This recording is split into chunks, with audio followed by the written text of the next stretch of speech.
Salut à tous, c'est Coquelicot. J'espère que le son est bon. En fait, il faut que je parle près de la caméra, quoi. C'est ça qui prend le son. Petite vidéo de réflexion par rapport au tirage que j'ai fait dans la nuit de hier à aujourd'hui, que j'ai mis en ligne hier soir et puis aujourd'hui. Donc, c'était les tirages sur Marine Le Pen et sur les Gilets jaunes et le comment dire, l'avenir de notre pays par rapport à la situation dans laquelle il est actuellement. Donc, euh, on a pu voir que les cartes, il y a des cartes qui ressortent tout le temps. Alors, je vous conseille pour ceux qui connaissent pas, enfin qui connaissent pas mes tirages d'il y a quelques mois, d'aller voir le tirage par exemple sur au début du mouvement des Gilets jaunes. Donc c'est toujours intéressant de revoir après les événements les tirages et de réajuster l'interprétation en fait, hein. Mais vous verrez que les mêmes cartes ressortent, que le message est le même, que la France est sous emprise d'une puissance hyper maléfique qui agit en grande partie dans l'occulte. Et voilà. Et donc les cartes de tarot, c'est un langage en fait. Ce sont des éléments c'est comme un alphabet de symboles. Et quand je fais le tirage, je fais la lecture. Donc l'interprétation par rapport à mon, comment dire, mon bagage culturel, intellectuel, mes connaissances et mes ressentis. Donc quand il y a quelquefois des gens qui me disent que je suis pas impartial par rapport à mes tirages, ou etc., déjà j'essaye de l'être le plus possible. Quelquefois les tirages ne correspondent pas à ce que je pense, mais le langage reste toujours le même. Et après, forcément, vu que c'est une interprétation, il y a forcément de la partialité, étant donné que je ne suis pas une intelligence artificielle. À ce moment-là, si vous voulez de l'impartialité, il faut faire un tirage de cartes avec un programme de tarot, ça doit exister, et qui fait les interprétations d'une façon euh, neutre, mais le sens, il sera... Déjà, de toute façon, le sens sera le même en général, parce que chaque carte est porteuse d'un d'un sens symbolique, et les symboles, c'est le langage universel. C'est le langage qui dépasse toutes les langues, qui dépasse tous les alphabets, qui est compréhensible par tous les peuples et tous les peuples, à tous les âges, etc. Donc c'est pour ça que c'est très intéressant, et que, comment dire, euh, c'est quoi le mot, je trouve plus pas le mot. Le tarot, ça existe depuis la nuit des temps, et l'humanité pas l'humanité de notre époque, puisqu'elle renie vachement tout ce qui se passe dans l'invisible, mais les autres cultures, etc., prenaient vraiment en compte tout ce qui est toute la part de l'invisible qui peut se percevoir par la enfin, l'identification de certains courants énergétiques qui vont être exprimés par les cartes, en fait, par les cartes qui vont comporter des symboles qui vont être en relation avec le sens de la nature des énergies, en fait. Et donc voilà, après, euh, donc chaque cartomancien, suivant ce qu'il connaît, alors d'ailleurs vous pouvez très bien voir, je trouve que c'est assez intéressant. Et c'est là d'ailleurs que c'est intéressant d'écouter différentes interprétations de différents cartomanciens sur les mêmes thèmes. D'ailleurs, très souvent, nous ressortons les mêmes cartes et après, on ne fait pas une interprétation qui va être exactement la même en fonction de ce qu'on connaît, quoi. Alors, il y a des personnes qui ont une lecture qui va se résoudre au, à la partie visible de l'iceberg, c'est-à-dire sans prendre en compte toutes les manipulations de l'occulte, etc., etc. Moi, je les prends en compte, ça fait partie de mes connaissances et de, comment dire, je, la construction de ce que je pense, elle tient compte de tout ça, quoi. Et c'est une grosse erreur de ne pas en tenir compte. Et donc, il y avait quelqu'un qui me disait donc de nettoyer mes cartes. Je les nettoie, mes cartes, régulièrement, avec plusieurs procédés énergétiques, comme c'était d'ailleurs précisé dans le commentaire, enfin plutôt conseillé dans le commentaire, avec du gros sel, avec de la sauge, des fumigations de sauge, avec des minéraux. Bon, il y a plusieurs façons, avec des encens de purification tibétains que j'ai. Il y a plusieurs façons de purifier les cartes et à chaque fois je les remets dans l'ordre entre chaque tirage. Alors c'est vrai que j'ai pas fait une purification, par exemple entre les tirages que j'ai fait, les 4 tirages à la suite que j'ai fait hier, j'ai pas fait de purification entre. Mais je refais régulièrement. Et enfin, le fait que nous sommes plusieurs cartomanciens à tirer les mêmes cartes et que bien que je fasse toutes ces purifications, mes tirages d'il y a 8 mois, enfin, j'ai commencé les tirages juste après l'affaire Benalla. Et j'avais déjà commencé à faire des tirages sur le devenir de la France, etc. Et on voyait qu'on allait passer par des périodes très troubles et les cartes de la maison Dieu renversée, les cartes du diable, de la mort, etc. Elles ressortent tout le temps, depuis le début des tirages sur ces thèmes-là, hein. Que ce soit sur la suite de ce qui va se passer, ou bien que je fasse des tirages sur les différents acteurs de ce théâtre de catastrophe.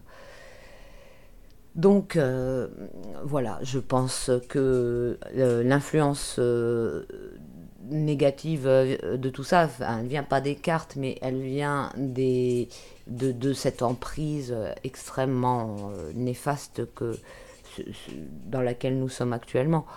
Et les réponses qui sont toujours les mêmes, c'est toujours par rapport à la conscience, reprise de conscience, etc., etc. Ça, c'est vraiment quelque chose qui revient et on voit tout à fait euh, que c'est la voie, quoi. Donc, c'est vraiment, un combat énergétique, spirituel. C'est un combat, une guerre de conscience, hein, c'est pas autre chose. Et dans le tirage sur les Gilets jaunes, sur la suite du mouvement des Gilets jaunes que j'ai mis en ligne tout à l'heure, à un moment, je dis que le mouvement des Gilets jaunes, il est trop dans l'émotionnel et pas assez dans la conscience. Et ça, c'est super important, quoi. Et parce que c'est par la modification de la conscience qu'on avance. L'émotionnel, c'est une réactivité qui est, enfin, comment dire, c'est de surface, quoi. Ça change pas les choses en profondeur. C'est juste de la réactivité. Après, pour la réactivité, ça peut pas construire quelque chose. Pour construire quelque chose, il faut changer complètement sa façon de. Il faut changer de paradigme, quoi. et vraiment que chaque personne se pose des questions sur sa propre vie et comme je disais, pour qui il travaille tous les jours, chez qui il dépense son argent pour manger, à qui il donne son énergie et ses moyens. Il n'y a que ça qui compte. Hein. C'est par là que nous sommes tous exploités. C'est par l'argent et notre énergie humaine, notre temps, hein, tout le temps et l'énergie qu'on passe à donner au système, que ce soit dans le travail ou dans les loisirs, hein, même, parce que euh, certaines personnes ne se rendent pas compte qu'elles sont autant exploitées dans leur temps de travail que dans leur temps de loisirs, entre guillemets. C'est suivant ce qu'elles font de leur temps, justement. Et donc, c'est hyper important de reprendre conscience de tout ça et que et comme je disais, c'est notre force et c'est ça qu'ils exploitent et ils essayent euh, comment dire, de détourner l'attention sur plein de trucs, que ce soit, enfin, les, comment dire, les avis politiques qu'on a ou ces trucs-là, mais c'est pas ça le vrai nœud du truc, c'est la façon dont chacun se comporte dans sa vie et où c'est qu'il met son énergie, quoi. Et ça sert à rien que les gens se battent contre un système que de l'autre côté ils vont faire tourner en travaillant, en regardant la télé, en dépensant leur argent dans les marques, les trucs, les lobbies, tous ces trucs là, quoi. Et donc là, vraiment, c'est voilà, ça c'est le c'est ça la solution en fait. Il faut arrêter d'attendre. Enfin, j'allais dire, arrêter d'attendre que la solution vienne de l'extérieur, bien que ce soit de cette façon-là que les élites et que tout le système nous pousse à nous infantiliser, nous prendre pour des débiles du matin au soir, avec la façon dont ils s'adressent à nous. C'est de pire en pire, hein. Je sais pas si vous remarquez, donc il faut pas vous laisser vous traiter comme ça, quoi. Euh, et justement, plus notre réponse sera consciente et responsable, plus on les déstabilisera, parce que ces gens même qui font fonctionner ce système dans les comment dire, dans les rouages qui le font marcher, quoi. Par exemple, tous les députés complètement idiots qu'on a et tout ça, ces gens-là, c'est des gens, leur conscience, je sais pas ce qu'ils en ont fait, quoi. Donc, ils seront complètement dépassés par un peuple qui va reprendre sa souveraineté et sa conscience de tout ce dont je parlais tout à l'heure. Parce que ces gens-là, ils sont ils l'ont perdu leur conscience en espérant qu'ils la retrouvent. Hein. Faut prier pour qu'ils la retrouvent. Mais c'est un mode. Enfin, reprendre sa conscience et fonctionner autrement, c'est un mode de fonctionnement, hein, de réaction auquel ils s'attendent pas du tout et qui les déconcertera complètement. Et je ne suis pas la seule à le dire que si massivement tout le monde, on change en même temps notre façon de consommer pendant 2 mois ou même pas 2 mois, quoi, qu'on arrête de, de suivre les pubs, tous ces trucs-là, que vraiment massivement, quoi, massivement, mais on les fait plier, quoi. Vous vous rendez pas compte, vous vous rendez pas compte à quel point c'est vous qui avez le pouvoir avec votre énergie et votre argent. Si demain tout le monde arrête de regarder la télé et tout ça, arrête de faire ce qu'on lui dit de faire, parce que la plupart des gens malgré qu'ils se révoltent tous les samedis, les 6 autres jours de la semaine, il y en a plein, ils font ce qu'on leur dit de faire. Ils mangent ce qu'on leur dit de manger, ils regardent les films qu'on leur dit de regarder, les émissions à la con, les trucs. Ils pensent encore dans le système. Et donc ils sont à la merci voilà, tant que c'est comme ça peut pas bouger. Donc si vous voulez vraiment faire bouger les choses, chacun individuellement, c'est pas compliqué, quoi. Y a aucun risque en plus. Vous restez dans la loi. Vous restez dans la loi, vous risquez pas de perdre une main ou un œil ou quoi que ce soit. Voilà, juste vous réfléchissez. Vous réfléchissez sur les conséquences de chacun de vos actes dans la vie par rapport à ce que vous souhaitez comme comment dire comme amélioration, quoi. C'est à vous de le faire. Et tant que vous le faites pas, ben vous ferez exploiter, nous ferons tous exploiter de la façon dont c'est, quoi. Et voilà, quoi. Donc voilà, ça c'est super important. Il y a une autre chose, je vais en profiter de cette vidéo pour en parler. Depuis quelques semaines, ou même plutôt quelques mois, je vois plusieurs fois que quand est évoqué le vote qu'on nous a demandé de faire par rapport à l'euro, hein, à l'Europe, je vois que les gens, quand ils en parlent, ils disent que c'était en 2005. Et moi, je suis sûre que c'était pas en 2005, c'était en 95. D'ailleurs, c'est pas possible qu'on ait pu voter en 2005, puisque l'euro, rien que la monnaie euro, elle est sortie en 2002, quoi. Je me souviens, c'était même, je crois même que c'était le 2 février 2002, parce que ça m'avait choqué que ce soit 0202 2002, quoi. Je me souviens très bien de cette date. Et donc c'était en 95 qu'on avait voté. Enfin, moi, par rapport à ma vie, je me souviens très bien que c'était en 95 et c'était sous Chirac. Voilà, donc s'il y a des gens qui peuvent me confirmer ça, parce que c'est vraiment super bizarre, quoi, depuis quelques mois, quand j'ai entendu plusieurs personnes parler de ce vote-là en disant que c'était en 2005. Alors, qu'est-ce qu'il y a eu en 2005 comme vote Je sais pas. Et même quand j'ai cherché sur Internet, j'ai rien trouvé en 95. Et c'est trop bizarre. Donc, je sais pas, donnez-moi votre avis. Tous les vieux de cinquantenaires comme moi. Voilà. Bon, bah c'est tout ce que j'ai à vous dire pour cette vidéo.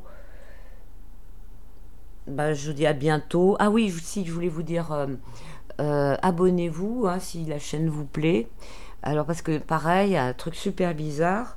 J'ai vu que j'ai des abonnés en plus ces dernières semaines, mais quand je regarde dans les comment dire, les, trucs analytiques de YouTube, ça me dit que j'ai pas de nouvel abonné depuis un mois. Donc c'est très bizarre.